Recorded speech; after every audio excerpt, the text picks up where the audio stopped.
You're listening to Space Jam. Wait a minute. You're listening to the Mac and no. Oh, that's right. We put on our pirate suits and took over another ship.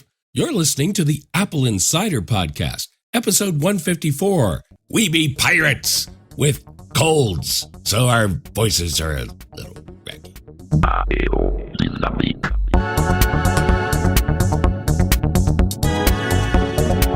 Do not adjust your sets. This is Mike Worthley and Charles Martin on the AppleInsider podcasts for the first week of 2018, and what a week it has been. Yes. This is my longtime partner in crime, Charles Martin, over from Mac and N days, believe it or not.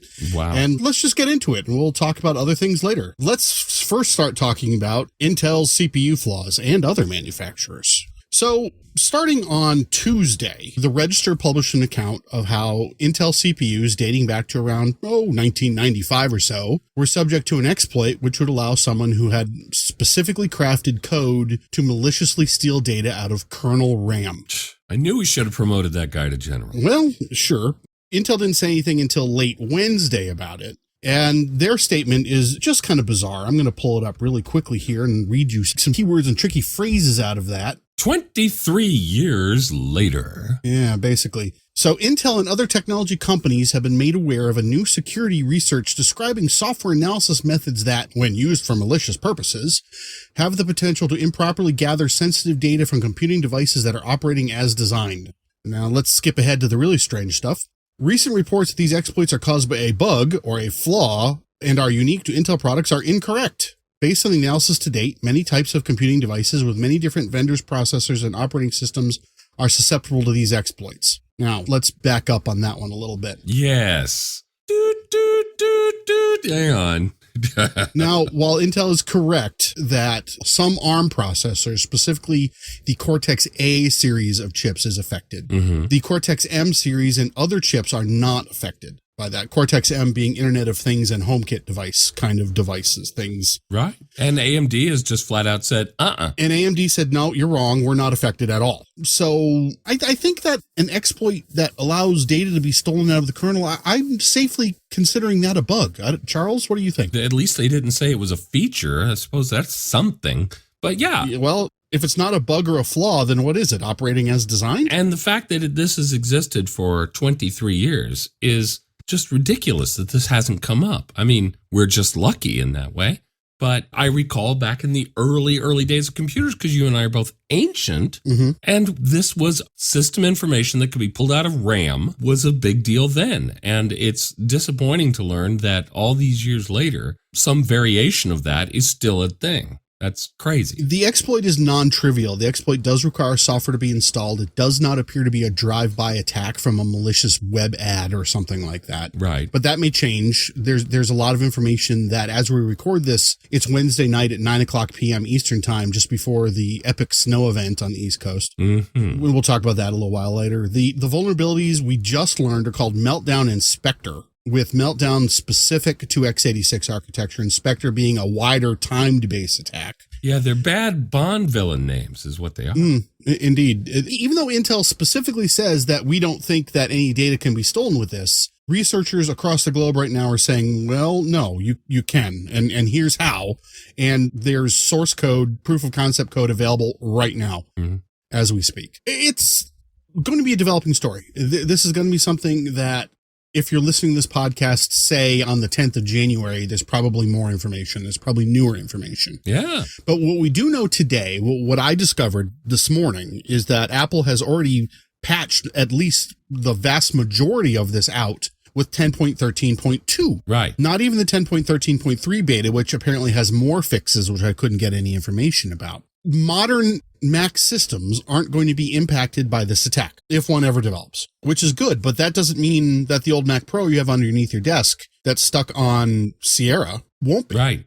Well, not necessarily. Typically, Apple does support their last 3 operating system releases, but they don't go back beyond that. So at best, you're looking at, was it LCAP? Yeah. You're counting in your fingers right now. Yeah. I'm curious to see exactly how far back Apple's going to go to patch this. And Intel's already said that this is not a firmware patch. There's nothing they can do to issue an errata for the chip or anything like that. What are they going to do? Go back to 486s and re-dye those? Yeah. No, they're not going to do that. Now, years and years ago, I dimly recall there was a long division error in Intel chips. And what they did was they said, okay, we'll exchange your chip. And because, of course, back then you could socket everything. Now, some Macs are socketed too, but this is not a practical solution today. Let's put it that way. Almost nobody did that. Yeah. Even looking at Intel's own numbers for that, I went back and looked at that. Right. They said that they had about 65,000 exchanges. 0.001% of the people affected. And that's literally, even back in the early part of the century, that is such a small proportion of the chips they produced that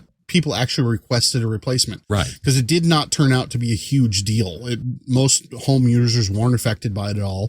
Scientific calculations were, and I would expect that most of the replacements came from those fields. Right. Now, this is far more serious, though. To be fair, we are at the beginning of this story. So as you're listening to this, we don't, as Mike said, we don't know all the details. And given Intel's, let's say, variable statements about this, there's probably more information to come. The thing you need to know, I think, most of all, is if you're a Mac user, you should probably just sit tight. That's probably okay. But again, we'll have to see. We'll have to see how extensive it is. The thing that impresses me, though, is that when this first came out, Intel was warning that slowdowns of up to 30% of performance could be seen. It was up to, but it was still enough to start people losing their mind. Yeah, that wasn't even Intel that really broke the lid off that one. That's the Linux code developers that were seeing slowdowns and are still seeing slowdowns in SSD access speeds. Now, before anyone flips their lid about their Mac, I have a 2017 MacBook Pro that I started earlier today. Then I upgraded to 10.13.1. Right. And then I upgraded to 10.13.2 and started running benchmarks and testing it and slamming it and seeing what I could do to try and get some of those real world slowdowns. Couldn't get anything, couldn't benchmark anything, couldn't test anything, nothing developed. Right. Run some of the same benchmarks that the register used,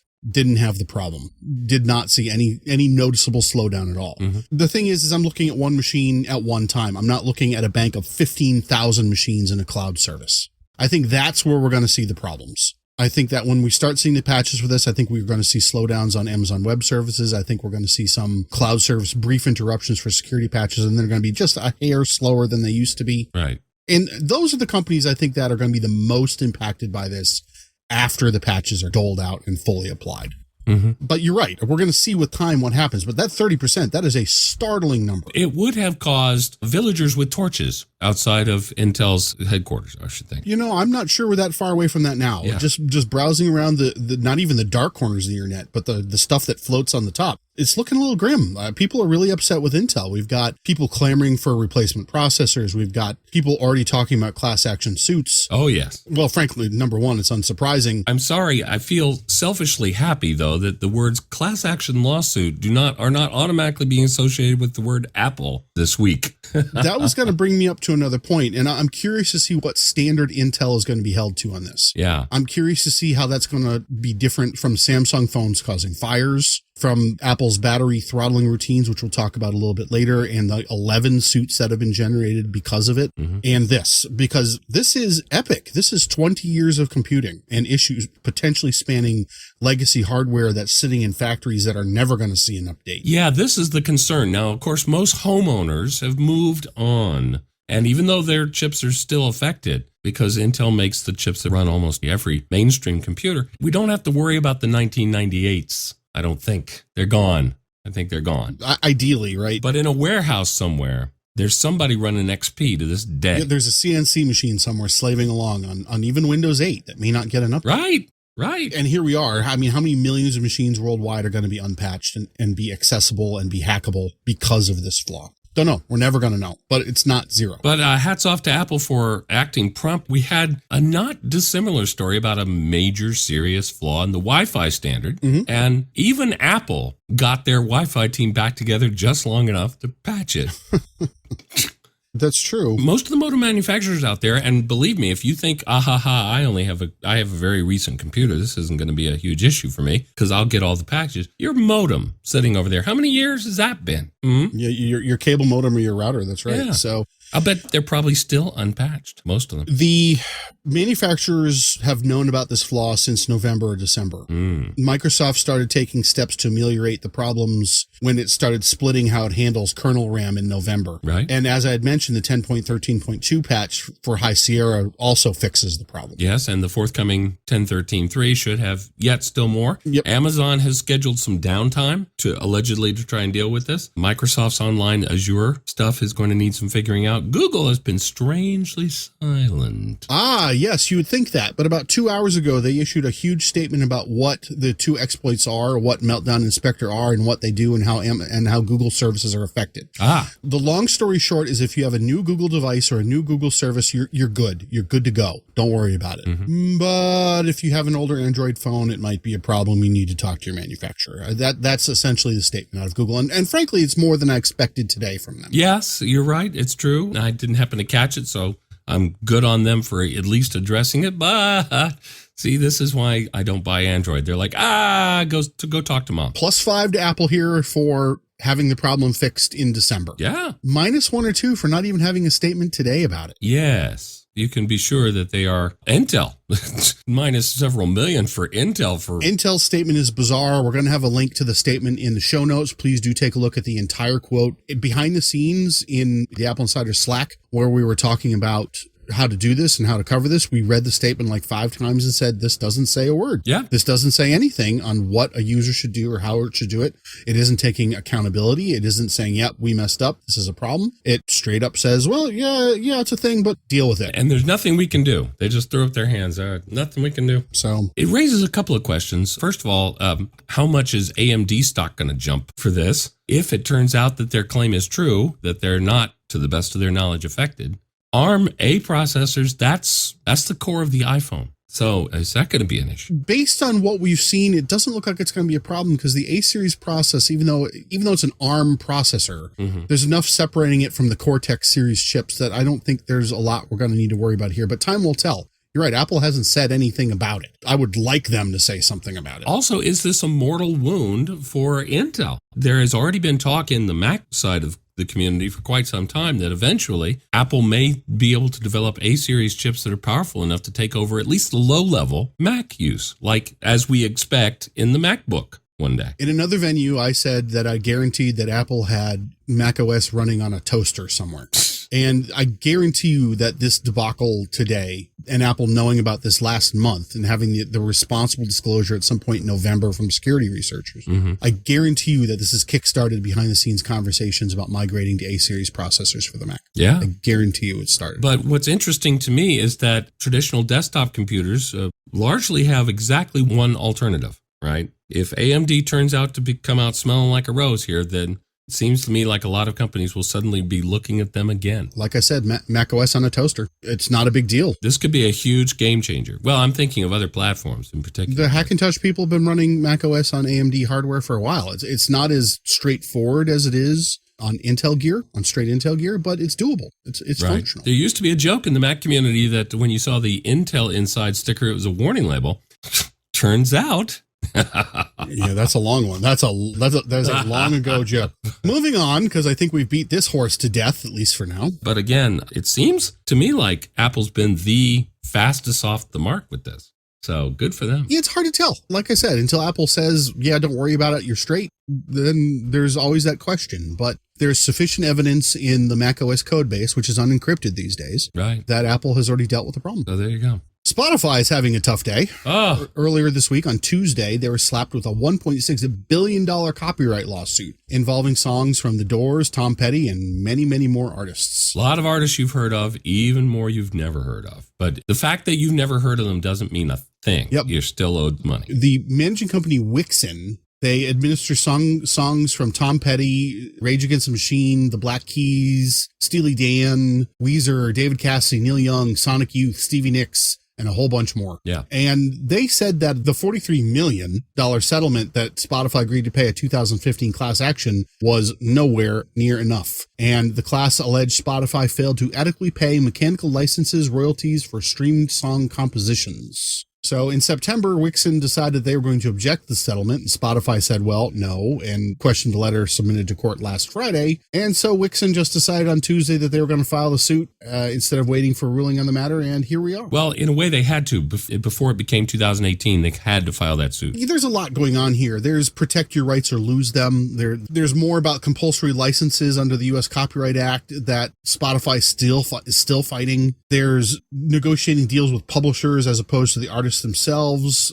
This is such a complicated thing, right? And Apple's dealing with one from a minor musician as well, who had 2 albums, but yes, we've already spoken about that before. This all ties into a whole bunch of different things. There's discussion that Apple should buy Tidal. There's discussion that Apple should buy Netflix. But the problem is then Apple embroils itself in all of these things. Yeah. And hey, even should Apple buy Spotify, then many of the previous contract terms for things like this are null and void. So now we're looking at situations whereas Spotify has absorbed some music services and Apple's absorbed others. And there's assumptions and deals that are negotiated from the dawn of streaming music that are they in effect? I don't know. Maybe they are. Let's try it. Let's see. Let's see what sticks. Let's see what doesn't. And then there's U.S. copyright federal law decision about songs before 1974, which are basically, you can have them. Yeah, just here you go. And songs from the last 4 decades. So if you're an old-time radio hand like Charles and I, we had to keep meticulous logs about what time we played a song it was, what version it was. Yep. And all of the log entries in that had to include which artist it was, what songwriter it was,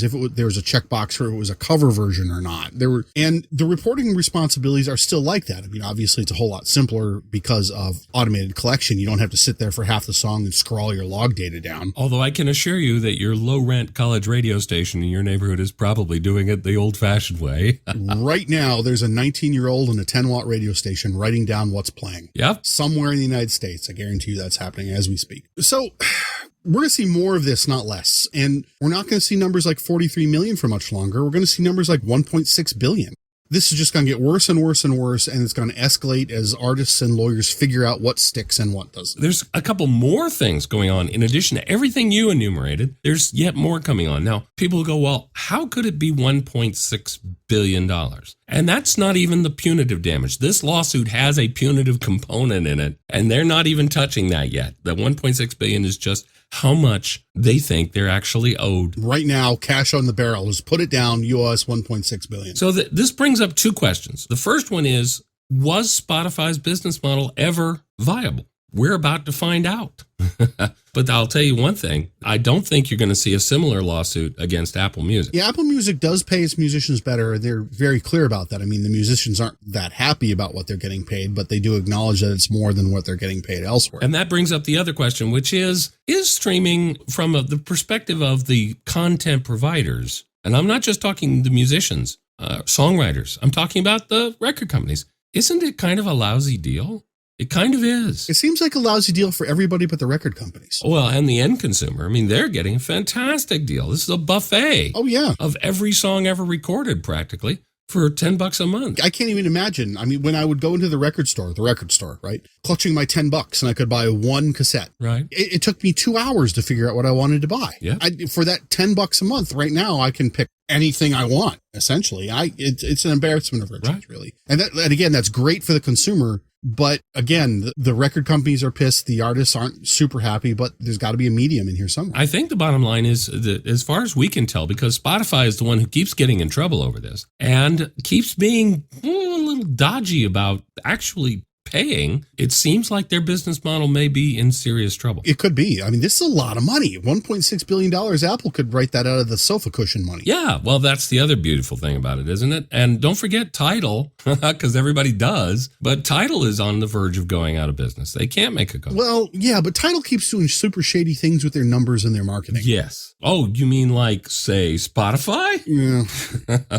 Yeah. This is the point I was going to make. Last but not least about this, you'll never believe this, Mike. You'll never believe it. Oh, I bet I will, but go ahead. But there is a bipartisan proposal in Congress for song copyright reform, song royalty reform, that actually has wide support and may come to pass. And wait, the industry, the songwriter, the players are actually happy about it. They say it looks great. Really? See? You're right. I don't believe it. I'll have to check it out when we're done with the podcast. So just as they say about most things out of Washington, makes too much sense. It's due. It's never going to pass because it helps everybody.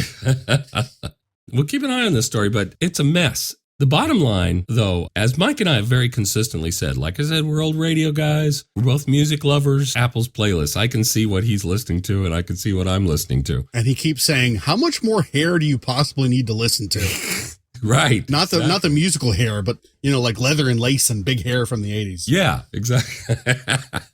And we've discovered that each of us has truly terrible music taste. Yes, we did. We're not going to share it here, but man, we look at each other's track selections and go, nope. Nope. Not doing that today. I love him like a brother, but no, not listening to this. But having said all that, as people who have been passionately involved with music for most of our lives, we have to say that if you really, really love a band, an artist, buy the physical CD. Think of it as a backup. Go see them on tour when they go on tour.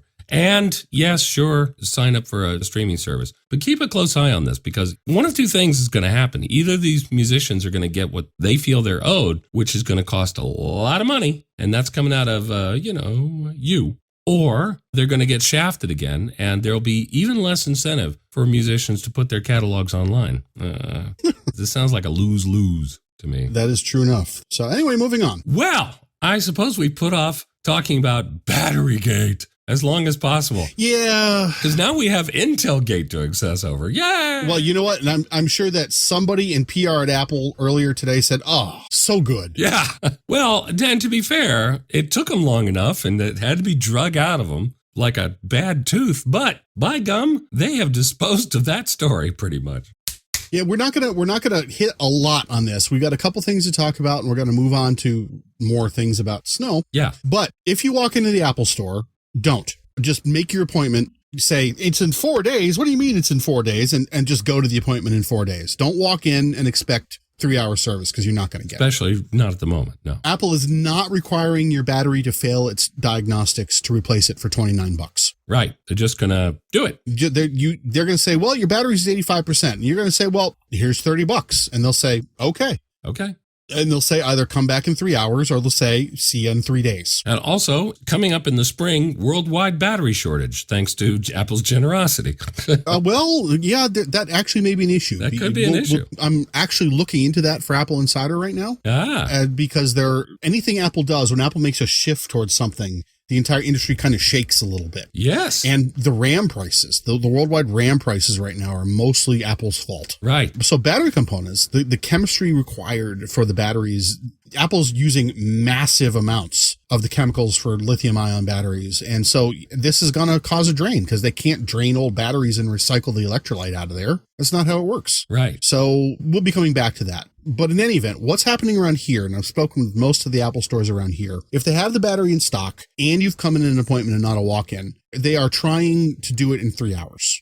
But stock levels come up and they come down. And being that this is for the SE, the 6, the 6 Plus, the 6S, the 6S Plus, the 7, the 7 Plus. Right. It's for those models. There's a lot going on. And the Apple stores are shoulder to shoulder right now. Mm-hmm. Well, the ones around here are shoulder to shoulder most of the time anyway. And mostly with people who are not actually experiencing any issues at all. And that's another thing. They're just trying to future-proof their phone for a reasonable price. And I don't blame them, but I have no problem with that. Nope. I have absolutely no problem with that. I love this price. I love what Apple did with the $79 to $29 thing. But my point was going to be that this price is good for a year. You don't have to get down there tomorrow. Relax. It's okay. Yep, this price is good till the end of 2018, the last day of 2018. And for all we know, Apple's going to make it permanent. We just don't know. So if you've got a 7, start thinking about it. Do the diagnostics. Go in there. And if Apple says you have a 92% battery, then don't worry about it right now and come back later in the year. Yeah. But if you're sitting at 83, 84, then yeah, while you're in town, just go ahead and get it done. Incidentally, I'm going to save you even more time and effort. And that is to let you know that there's a program for the Mac. This is important. It's for the Mac called Coconut Battery. that when you physically attach your iOS device, it can tell you about their battery. So you can find out the battery health. It may not be as accurate as the Apple Store's equipment because I don't know what they use, but it'll give you a good picture. And so you can go, oh, I'm at 95%. This is silly. I'll wait. Well, let's go over this percentage thing a little bit. It's not quite as simple as that. The percentage is measuring charge-discharge cycles, right, and is based on Apple's ideal battery model. It doesn't necessarily say that if you're at 85%, you aren't having a voltage problem in your battery and your phone isn't throttling when you're running benchmark software or a particularly intensive game or something like that. It's certainly not saying that at all. So if you think you're dealing with the throttling, if you're at 90%, you're probably not going to have the throttling problem. Right. If you're at 85, maybe, but if you're below 80, you almost certainly are. Yeah. So Apple's line was 80%. It isn't anymore. But like I said, if you feel that you've had the problem, then drop the cash. But again, if they tell you 90 something percent, I'd wait on that. So I want to point out that on Tuesday afternoon, we published a piece about how iPhone batteries actually work. Oh, there's such a good read too, by the way. I appreciate that. And what we're talking about here is how the voltage in a battery drops over time. Specifically, as you're using the battery charge to charge. When you're looking at 100% iPhone battery, you're looking at about 4.2 volts on it. Mm-hmm. It doesn't sound like a lot, but bear with me on here. But when you're looking at 10%, you're looking at right around 3.25 volts. And this is on a good battery. This is on a new modern battery, and a lot of things can affect this curve. So people are saying, well, how could Apple have possibly missed this undervoltage situation? Well, there's a lot of ways they could have missed it. And frankly, they didn't have to be off by much on their estimates on what it was going to take, what a battery was going to discharge to, and what the lifetime of a battery is going to be like. Believe it or not, chemistry can be very, very precise, especially when you're dealing with such minute quantities of reactants like you are in iPhone batteries. Mm-hmm. There's only 10 or 15 grams in these batteries of reactants. Right. And that's including the plastic membrane to prevent it from exploding on your leg. Most of the time. Yeah, we're going to put a link in the show notes. If you're curious about this low voltage thing, give it a look. If you're curious about the chemistry of a battery, or even for that matter, how a battery works, if you want to talk to your folks about it or something like that, take a look at the article. If you have any questions, drop a line in the forums and we'll talk about it. But the thing is here, and I cannot reiterate this enough, people are still saying, well, this is a conspiracy. It's really not. It's really not. It's device management that Apple could have been more transparent about. Yeah. And I have to say, to some extent, it's you not having paid attention in science class, because you should know the fundamentals of how batteries work, because you have hundreds of them in your home right now. Well, I'm willing to bet that the AppleInsider readers have at least a decent grip on. Of course they do. How Science 101 for a battery works. Yeah, I mean, AppleInsider, you're handsome and you're smart. So I'm talking about the general public and the unwashed masses, not our group. Yes, but in your 7 degrees of separation between you and Kevin Bacon, I guarantee you there's some people in there that do not know how a battery works, or the fact that a battery's voltage is not constant over time. Right. And that's it. I mean, that's the bottom line. The fundamental problem is the way batteries are made. And the way batteries are made these days is actually, and especially with the help of the software, it's fairly smart. You'll get decent performance out of it for a longer time than you would have used to. But just as Duracell has been saying in their ads for I don't know how many years, peak performance is a limited time thing. Peak performance is a limited time thing. Yep. It won't die on you completely for quite a while, but you won't get peak performance except for a short period. And then you get this happy medium, and then it goes down. Software to mitigate this was actually, and again, it was, to be fair, between a rock and a hard place, I guess. Yeah, I'm not sure how Apple was going to win this conversation with users. I'll take slightly slower performance over just dying on me any day. Yeah, I'm with you on that. This is... And again, I have to point out that Apple's the only manufacturer that I'm aware of that even tries to make your battery carry on performing after peak performance. Yeah, that's right. The Nexus 6P, which was released about the same time as the iPhone 6, suffers from frequent shutdowns, frequent crashes. It's in a drawer. Every single one of them's in a drawer. So it looks like that is a victim to the low voltage situation. And people are saying, well, lots of Android phones have removable batteries. No, flagships don't. The flagships have batteries the same as the iPhone, all stuck inside the device and hard to extract. But again, we promised we weren't going to talk about this a lot, and sure enough, we're not going to. So thus concludes the battery saga for this week. Ask again next week. The answer is probably going to be the same, but there'll probably be more nuance to it. Well, actually, but turn another page in the battery saga, because oddly enough, there is more to say about batteries. Down at the other end of the spectrum, Samsung's Galaxy Note 8. Yeah, the Galaxy Note 8 has got a funny situation right now where opposite problem. Yeah, if you drain it to zero, it's not coming back. Not coming back because accidentally, batteries, just like gas stoves, I guess, they need a little pilot light. They need just a tiny bit of voltage to keep going so they can recharge themselves. Yep. That's why when you have a flat, dead iPhone battery, you still get a graphic on the screen that goes, plug me in. Yeah, what it looks like on this is when Samsung estimated the discharge voltage curve on their battery, they guessed wrong too. And they guessed, well, the battery's not going to get below 2 point whatever volts. And well, apparently a zeroed battery on the Note 8 does get below 2 point whatever volts. Right. And it doesn't have enough bootstrap power to restart the charging cycle, even when you plug it in. You know, now that you mentioned, that actually brings up something else I wanted to talk about. When you plug in an iPhone, you're not magically giving it all the power it needs. Right. What you're doing is you're plugging into the phone, which in then turn is charging the battery, but the battery is simultaneously discharging to power the iPhone. So if you have a limitation on how much power the battery can put out because of age or temperature or whatever, you don't magically have power because you plugged it into Lightning or it's sitting on your Qi pad. Right. It's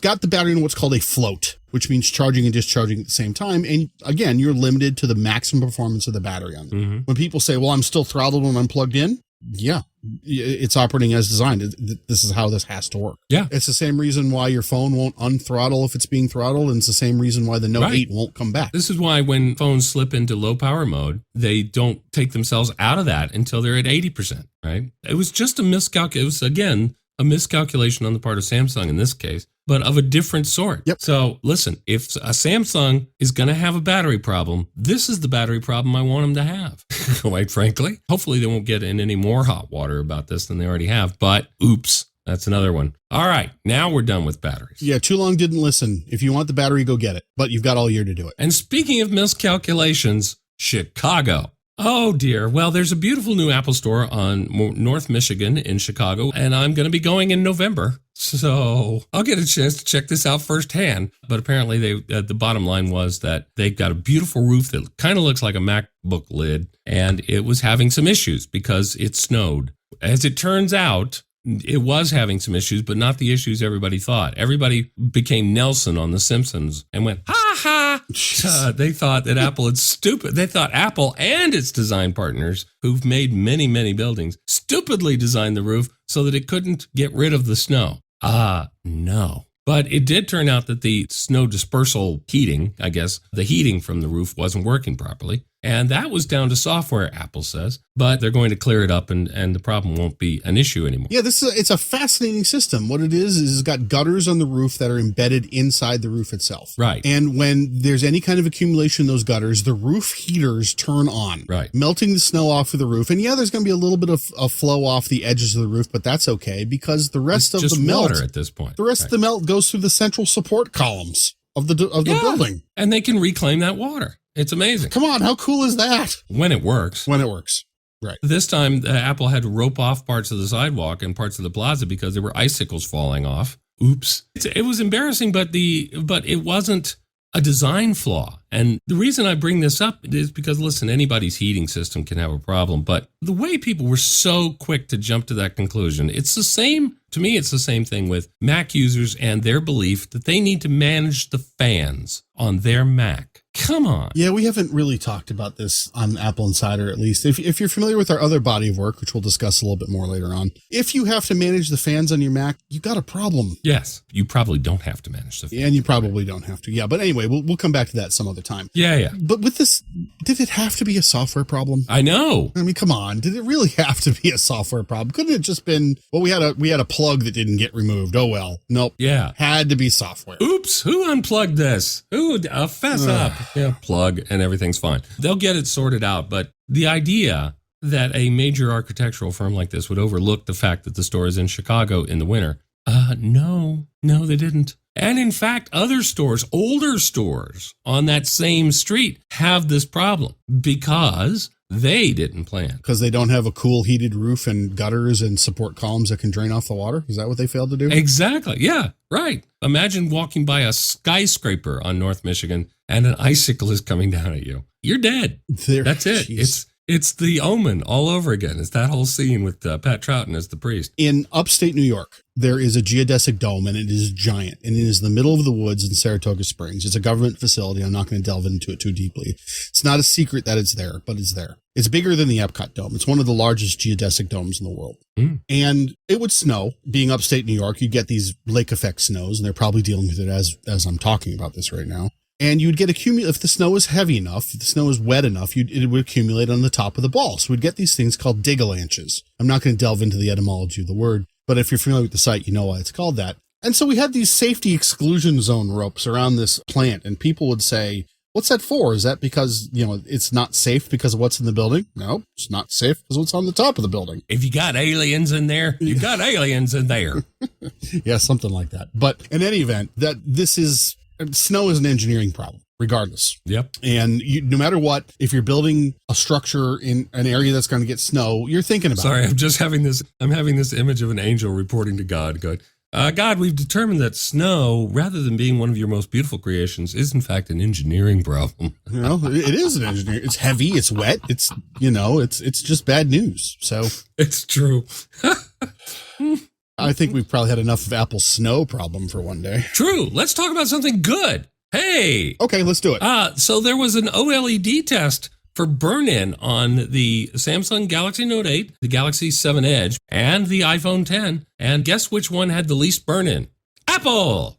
Hurrah! And this is from a South Korean site. Ouch. Awkward. Yeah, this is in Samsung's backyard. The Cetizen, Cetizen, ran a 510-hour marathon test to see how long it would take to burn in an image. That's roughly 3 weeks of leaving your screen on a single image at full brightness. And just so you know. Go on. So by 62 hours, the Note 8 started showing burn, despite not having any signs prior. The tester asked people to identify burn-in parts of the screen while displaying a white image, and they had no problem identifying the Note 8, but couldn't see it on the iPhone 10. Right. The iPhone 10 ran for 21 days. 21 days consecutively on static image, nothing. Right. And the iPhone 10, you could start to see the burn-in. The Galaxy Note 8 by far showed the worst signs of the burn-in after the test, with the S7 doing pretty well, but still got beat by the iPhone 10. Yeah. All Samsung supplied screens. Is this software? Is this hardware? Who knows? But it's probably got something to do with Apple managing the supply chain. Apple's magic fairy pixie dust, apparently. Yep. You know what? I'll go with that for reason B. And reason C, there's got to be some kind of software tweak in there to make sure that the OLED burn isn't that pronounced or that dramatic. And the bottom line here is that in typical daily use, normal people use, the iPhone 10 and the S7 Edge, you wouldn't see this. It's very unlikely you would ever see it. On the Galaxy Note 8. Yeah. I wish they tested a Pixel 2 because this is exactly the problem that people are complaining about with the Pixel 2. I wish they had as well. Google said that they fixed that in software, but I'm getting mixed reports from that about the efficiency of the fix. We'll see. Apple does have a public support document saying that there can conceivably be burn. And Apple says that if you look at an OLED display off angle, you may notice slight shifts in color and hue, characteristic of LED. In other words, it's an OLED screen. All of these things are inherent to that technology. That's correct. And it also says that with extended long-term use, displays can also show slight visual changes, which is also an expected behavior, and it can include, quote, image persistence, unquote, or burn-in, where the display shows a faint remnant of an image even after a new image appears on the screen. Now, it's not generally permanent. Evidence collected over the last couple of years, retained images are usually wiped after a short period of time with normal use. Right. With animated elements. So watch a YouTube cat movie and you're probably okay. Yeah. Unless it's particularly bad, and then watch 10 YouTube cat movies. Yeah, unless you're watching it for 3 weeks nonstop. Oh, but yeah, this is something particularly for people who have their, let's say the Note 8, because it performed the worst of the three. They have a bright company logo and it's on in the background all the time. You might want to watch that. Yeah, I mean, this has been a bad AppleInsider podcast episode for the Note 8. Yeah, I'm afraid so. Okay, we'll just drop. Never mind Samsung. There's one last thing that I wanted to mention, and that was another AppleInsider article. They have done their review of the iMac Pro. Can't even tell you how much work went into this from everybody on the staff. This has been, 5 different staffers were involved in this review one way or another. So wow. We got the iMac Pro early last week. It is the 8-core, the $49.99 model that we think is going to be the most adopted one because it's the best balance between single-core performance and price, frankly, because the machine goes up to $13,000 plus. Right? It is a beast of machine. I've been looking at the 10-core myself, but only in my dream. I got to play with the 14-core one this morning. What? Yeah, I got to visit an undisclosed location in the Northern Virginia, Washington, D.C. area. Man, that Dick Cheney gets everything. Well, it wasn't even him. I can't say that it wasn't related to him in one way or another. Was it in his man-sized safe? You can tell me. No. Oh, man, the machine is so fast. I set it to reboot and set to auto login because of the facility I was at, because anyone in that facility could use the machine to familiarize themselves with the machine. And, this isn't like 500 people. It's like 12. But anyway. And I looked down to grab a sip from my drink, and I looked back up and it's at the desktop. And I said, am I done? Did it reboot? Yeah, it rebooted. In that much time to grab the cup, take a sip, and put it back down and look at the screen, it was back. Oh. Unbelievably fast. Those things are not shipping for a while yet, this 14 core that you're talking We are getting reports that there are limited numbers of 14 and 18 cores arriving in customers' hands. Ooh, nice. There's still some delay. Like if you put in an order for 18, you're still looking 2 or 3 weeks out. But Apple's, to borrow something, an old Star Trek movie said that engineers always double their time estimates for repairs. Ah, the Scotty principle. Yes. Yeah, and Apple does the same thing with shipments most times. Yes. So, and that's what I think is going on with this. They did it with the iPhone 10, and that worked out super well. So, yeah, they did. You should keep doing that, Apple. Good idea. But man, is this machine fast. It's not even remotely in my budget. It's not even close. Yeah, the 14-core machine starts at what, 8,000? 8,000, $8,200, I think. Okay. I'd have to look at it. That's, without configuring back down to the Vega 56, which I don't even know why you do that. I don't either. If you're spending that much money for the 14 core anyway. Right. This one was not the $8,000 configuration because they had 128 gig of RAM and 4 terabytes of the flash storage. Oh, so this is 10K easy. But it is an amazingly fast machine. It's like the first time I sat down at the original Mac Pro, not the G5 tower, but the Intel Mac Pro. I want to say these remarks are coming from a guy who gooses his Mac Pros, right? So he knows from workstation. Yeah, I mean, I'm rubbing my hand lovingly over my 5.1 down here that I've engineered within an inch of its life. Right. This is a beefy machine, and people say that, well, I'm a pro and I can't afford $5,000. And, well, I'm sorry, the machine's not for you. Also, it's a tax deduction, right? You're sure you're a pro?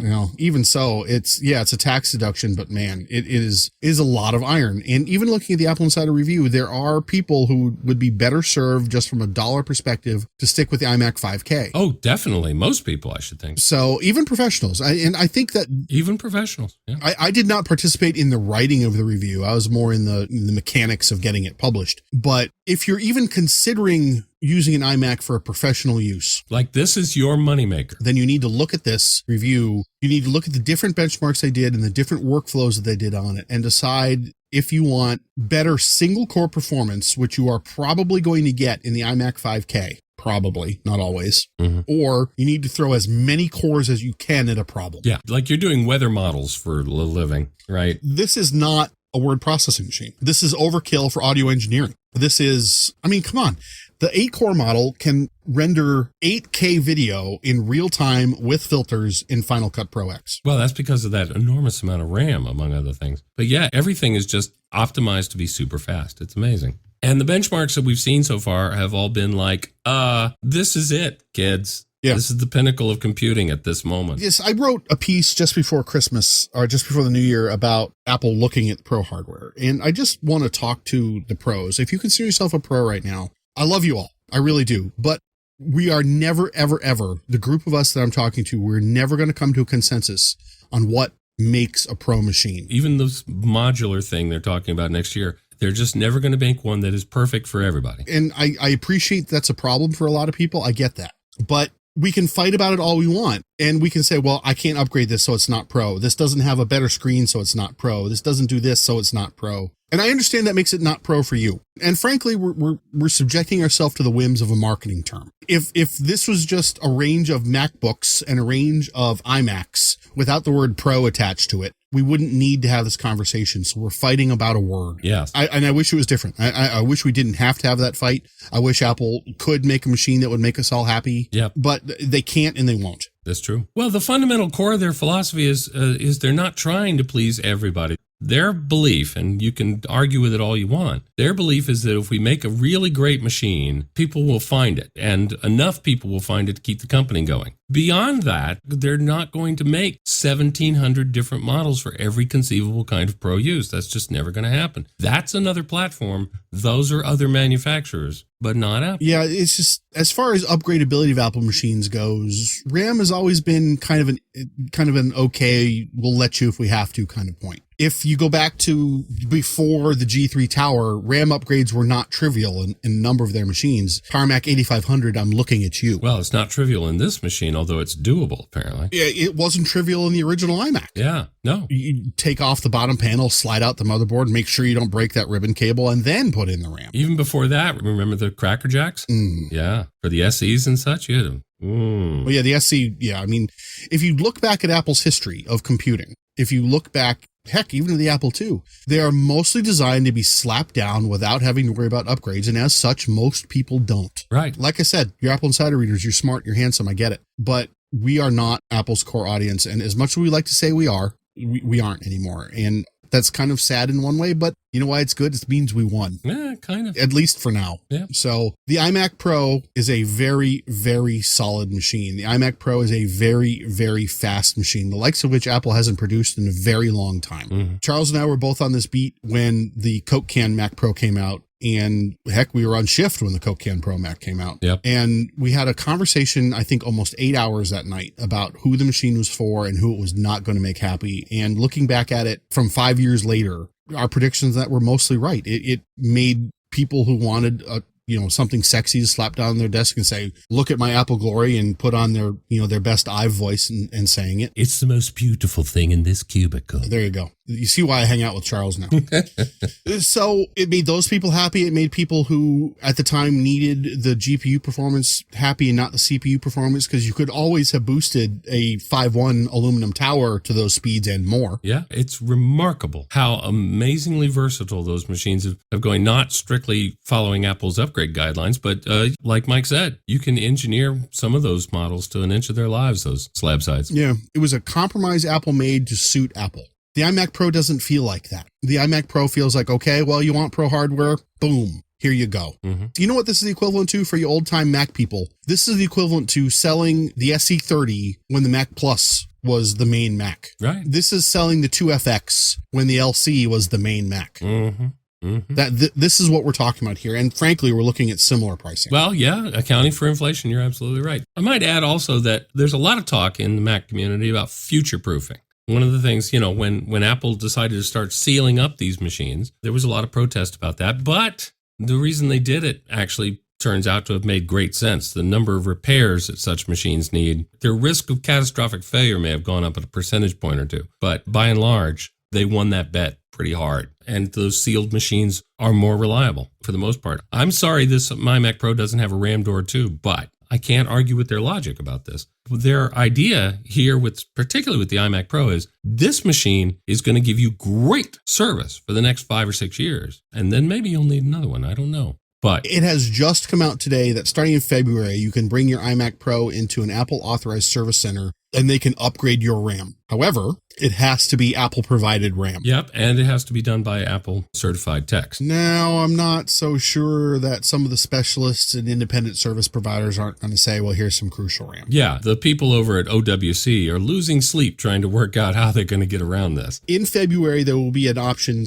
for you to get more RAM than you need. But it's for now, we'll see how it is. And we have confirmed that the RAM is slotted. The CPU is socketed. Yeah. So, those few people who are going to look at an iMac Pro in 5 years and say, what ludicrous processor can I put in here now? That will probably be me. Mm-hmm. Then you're going to be able to do that. But for the vast majority of the machines, like the vast majority of the Tower Mac Pros, not the Coke Can Mac Pros, but the Tower Mac Pros, they will never be opened and they will never be upgraded in any way. That's true. One of the few things that I ever did for Apple was help compose a marketing survey to try and find out exactly how many people did actually upgrade their upgradable Mac Pros. And I don't recall the exact number, but it was a very, very, very low digit. Yeah. Very small percentage. Yeah. Yeah. It's single digits. The work that I'd done with that is single digits. Yeah. Now, like I said, Apple Insider readers, I'm probably 20 or 30% of us would be my best guess. But general public, it's way down. That's the other thing. Yes, I know general public's buying Mac Pros. Yes, they did. Because they thought they needed it or they thought it would last longer because it's future-proofed, right? Well, this one really is. This one really is. As configured, especially if you add sufficient RAM now, you're going to get many years of great performance out of this thing. Yep, and just one more note on Pro hardware. Not this year, meaning 2017, does not mean 2018. Oh, yes. This is referring to the forthcoming Mac Pro that Apple has, in a very rare move, actually said they're going to do, but they haven't said exactly when. Everybody thinks it's going to be 2018, and it could be. Could be. When Federighi and Q, I guess it was, talked about it in April of 2017 that there was a new Mac Pro coming, they said not this year. Right. Apple reiterated not this year for 2017. They didn't say 2018. They continue to say that they're working on it. So they gave the same message with the iMac Pro press release. At the very bottom, they said, and Apple is still working on a modular upgradable Mac Pro and Apple branded displays. No date, no nothing. Right, no date. So with the Coke Can Mac Pro, Apple said that they were going to ship that year, and they did. They shipped like 5 of them at the very end of the year. True. So they technically made the date. But the machine wasn't readily available until February of the following year. Yeah. We'll see what we get. I want it. Don't get me wrong. Don't get me wrong with this, okay? I want this machine to ship in 2018. I would really like it to ship in 2018. I'm just not convinced it's going to. It might, but we just don't know. That's the bottom line. And actually, in cases like this, Apple is kind of dependent on some other people. Well, like say, Intel. And I hear they're having problems.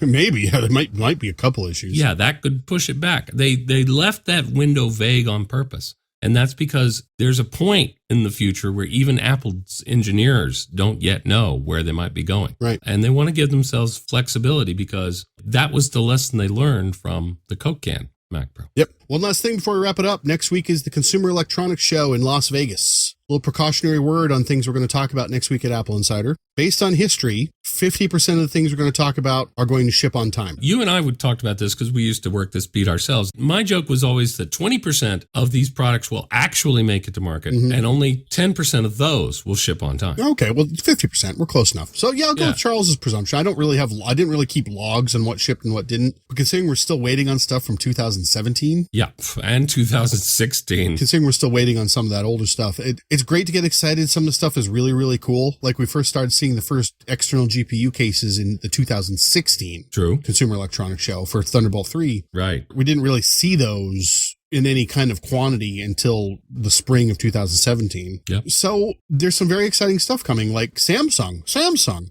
announced a Thunderbolt 3 monitor today. What? No pricing, no data and availability. It's coming, and it's Thunderbolt 3. Wow. Not USB 3.1 Type-C. Nope. Thunderbolt 3. Fascinating. We'll see how they handle burn-in. Yeah. What I am expecting to see is, because Intel is going to loosen up licensing this year on Thunderbolt 3, I am expecting to see a bunch of Thunderbolt 3 peripherals this year. Yes, I agree. And they'll be a little cheaper now. I think at Intel's keynote, they're going to talk at least briefly on a new USB-C chipset. And I think that will improve adoption rates of USB-C peripherals and chargers and things like that as well. Yeah, I think so. Although USB-C is doing pretty well. I don't think this is a big HomeKit year, even though Apple announced that they were going to allow you to do decryption in software. I think that's still kind of shaking out. People are still trying to figure out how to do that. I also don't think that they want to be the 15th HomeKit socket announced. Right. So I think that we will see HomeKit products released over the course of the year, but I don't think we're going to see them pop up at CES. We're already starting to see some announcements about this. And I think, actually, I was going to say, first of all, I always call CES the bazaar of wishful thinking. Because, like I said, so much of the stuff that you see there are prototypes that aren't going to make it. And of the ones that actually make it to market, even a smaller percent are going to really succeed. Right. But anyway, the other thing is I think this is the year HomeKit becomes boring. What I mean by this is now it's unusual when a new car is announced and it doesn't have CarPlay and Android Auto. True. So I think this is the year that HomeKit and a couple of other standards, but not every one of them, is going to become boring. They're in there. I think we're going to see a bunch of Qi charging pads. Yeah. Now that the iPhone has got it, the floodgates are open. Yeah. We've already seen one that is a little bizarre. It's an Amazon Alexa / Qi charging pad. Not super jacked about that. It's going to be an interesting CES. Victor Marx is going to be on the scene. That's why he's not on the podcast this week. And to that end, I'd like to thank Charles Martin for stepping in. Charles, you have another gig. What is it, and when can we find you? Well, after Mac and N shut down, we realized that there's nothing stopping us from being out on the streets, so we needed to come up with something fast. So Mike and I came up with our own Tech News Roundup podcast called Space Javelin. So you can find that over on SoundCloud, iTunes, and spacejavelin.com. It's a lot like what we've done here. actually, with slightly more audio cues and worse jokes. And a bit more foul language. I get a little saltier over there. I had to bleep him last week. I mean it. I'm surprised it's not every week, frankly. But in any event, this has been the Apple Insider Podcast. Yeah, I can't wait to find out how he deals with the bomb cyclone that's coming. Oh, jeez. Yeah, I'm not looking forward to that. Got to deal with that tonight. The hatches are battened in my secure bunker, and I'm good to go. But this has been the Apple Insider Podcast for the first week of 2018. You can find us, obviously, at AppleInsider.com. We are available on iTunes and SoundCloud, and we will talk to you next week after the Consumer Electronics Show. Thanks, Apple Insider. And thank you, Charles, for stopping by.